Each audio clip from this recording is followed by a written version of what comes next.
Hello everybody, and I'm very excited to announce to you guys that I will finally be reviewing the Overlord Dragon Mock. So let's not waste any time, let's get right into it. So first of all, I do want to say that a lot of people are going to ask if this is my biggest mock. Well, no, not really. So here is the Overlord Dragon in perspective, right there, and here is my newly reviewed and newly made self-mock, Renzo. Yeah, it's not as big as you think it is. Like, you look at it kind of from far away and you think he's going to be massive. But not really. He's just really bulky. I think that's the thing. Yeah, he does have a lot of parts shoved into him. In fact, if I ever build him again one day, I'm going to do an official part, or I'm going to count every piece I use, because there's a lot of greebling. So first of all, let's just talk about this part in segments. So we're going to start off with the feet. The feet are my least favorite part, at least the legs. They're too short, and they don't move as well as I wish they would. They don't really go forward as much as I wanted them to. But yeah, as you can see, I tried to make it accurate with the hooked toes there. And there were kind of spikes on his knees. By the way, the knees were actual, like, legs. They were, like, bent, like, normal, regular bipedal legs. So I'm kind of disappointed that I didn't fit that in there. It was just kind of hard to do, because this mock needed tons of friction in order to function. So as you can see, I shoved some black clips everywhere, some black clip-on spike pieces everywhere. And he's got, you can't really see that well. He's got a very construction. I also used the big Umarak the Destroyer or Onua 2015 chest piece upside down. That actually doesn't look too bad. It gives a perfect, like, body piece. And in fact, I used that upside down. Not only did I use this upside down, but I used the actual chest piece upside down. And fitting this in was pretty hard, although I don't like the use of it right here. That actually looks much better. Okay, I'm just going to keep that off. Ignore that one spike piece that was there. That looks a lot better in my opinion. But there's a little neck part there. Speaking of which, this guy suffers in one big way. Lack of articulation. Here's how much he has in his neck. None. All he has is his jaw, and that's it. That's because of the way I did it. It's very stable because of the pieces I use. I use these Inika or Zamor holders right there in black. So yeah, as you can see, he does have the jaw opening, but that is just because of the weight, because look at his horns, which I know they're supposed to be antennas, or like they're supposed to be wavy, like tentacles, but unfortunately I don't have those pieces. So yes, they are unfortunately very heavy, which forces just to fall open really easily. But there's a look at his head in case you wanted to get a better look at that. He has little beady purple eyes. If I were to do one thing, I would fix the blue double pin in there. That's just because I ran out of black double pins while making this guy. So yeah, that does kind of is kind of off-putting. I would also kind of throw in some, I don't know, I'd make those eyes seem less beady, because they do kind of just seem there. I like the jaw though. I think that turned out alright. Personally, I would add some like growth under here, like some more of these spiked pieces, where like more of the hooked black spike pieces right there. Yeah, more of these pieces. I would use tons of them on the chin to kind of give him that kind of look that he had in the show.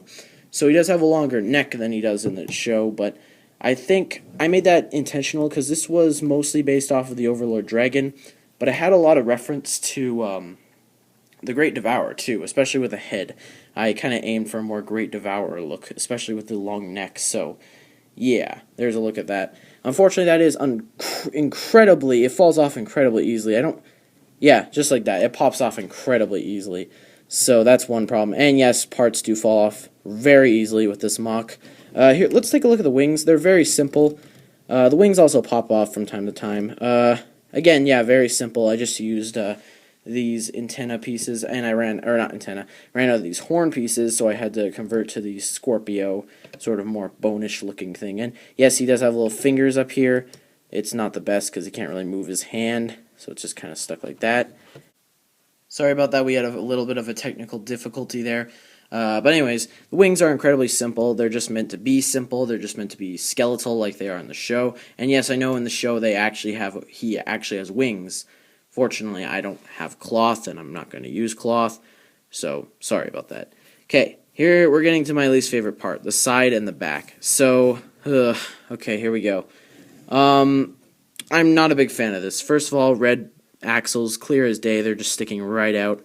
Second of all, this tail construction is all one thing, and it's held on by that piece, so if it falls out, then there goes the tail. And also, this particular construction right here, I despise this so much, and I could have easily replaced that, but I wasn't thinking when I was making the mock. And yes, his tail, one problem that I do have with his tail is that it can't actually bend down. That is the farthest it can bend down, and also lack of friction, as I mentioned in my first Renzo show episode, so it just falls right down. And unfortunately, posing that isn't the best. I'll show you, yeah. It just kind of lays against the ground and moves, and you can see it's a completely different construction, so I'm not a very big fan of that. Let's see here.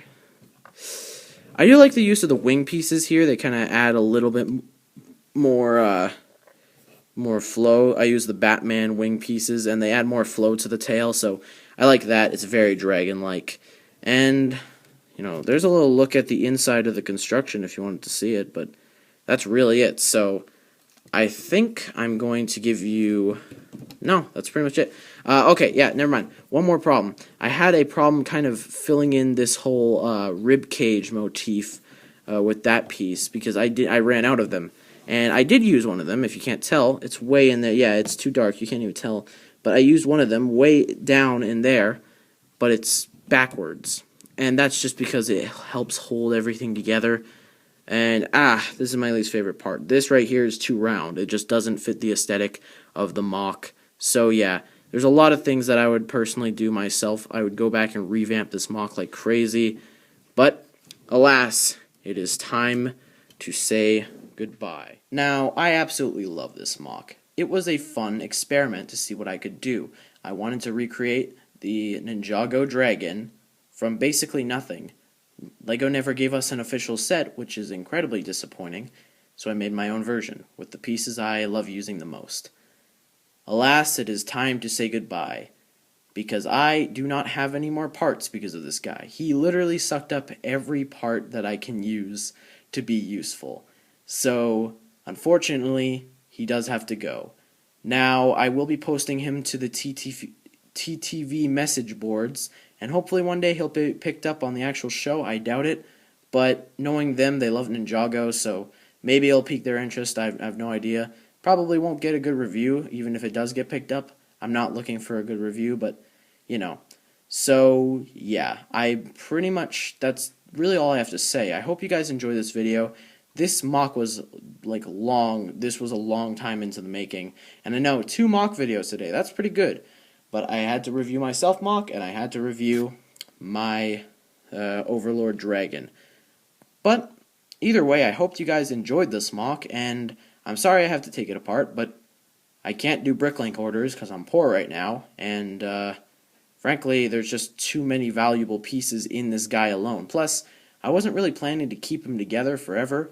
I think that was sort of the plan. That's kind of a problem I have with myself. I love to take apart mocks right after I build them, unless I absolutely need them, like my Biorama mocks. They have to stay together for the plot, but I still like to take them apart from time to time. Same goes with this guy. So, Overlord Dragon, you will be missed. You were a fun little project I had for a while, and nobody really even saw you. You weren't even in any videos, except for 2, but I bid you adieu, good sir. So thank you all very much for watching this video. Rip Overlord Dragon 2017. Again, technically. But I want to say thank you all so much for watching. 2 mock reviews in one day, that's pretty interesting. I don't think I've ever done that before. I might have. But more mocks to come on the way because 2017 is the new year and I want to start uploading more mock videos because my name is Renzo Mocks, for crying out loud. I've been working on a bunch of things, and look out because there's some awesome videos coming later this week. So thank you all very much for watching. I am Renzo Mocks, and goodbye.